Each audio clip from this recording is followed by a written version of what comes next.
There's been bonhomie across every asset class in this world. Bulls with dreamy eyes have been running rampage across every financial market, aided by the world's largest carry trade ever, which is the continuous dropping down of the yields of US government securities, bringing in a continuously cheapening dollar. We've been kind of suspicious of this continuous consensus that the easiest way to make money is the dollar will keep drowning.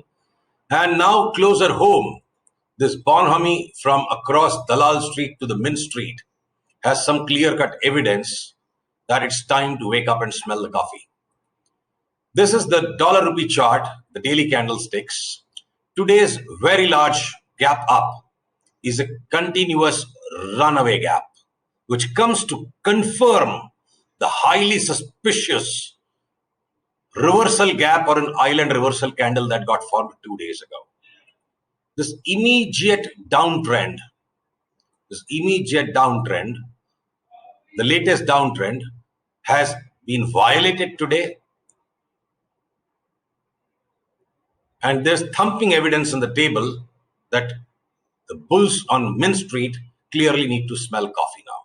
Now let's look at a slightly longer term pattern. This entire decline in the value of dollar versus the Indian rupee since the pandemonium panic bottom in asset markets in the first quarter of 2020. The rupee peaked out, the dollar peaked out versus the rupee in March, April 2020. Since then, we have had a WXYX completed Z pattern. This WXYXZ forms a larger degree wave 4, which I'm going to show you on the weekly chart so that we can show you more data.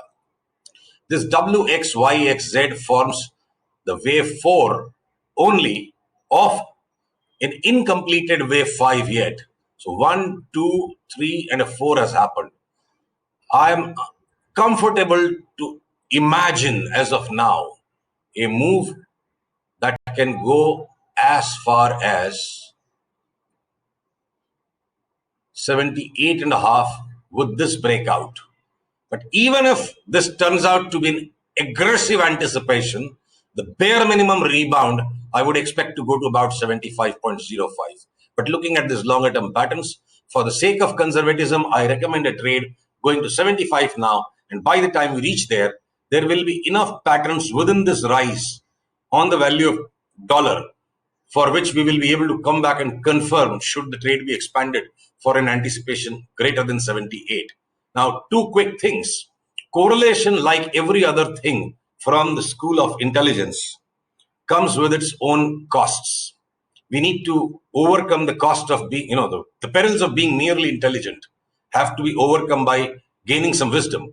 So on one hand, for very short term, a couple of quarters, the Indian equities market and the value of the Indian currency are strongly correlated. A weaker rupee means a substantially weaker stock market.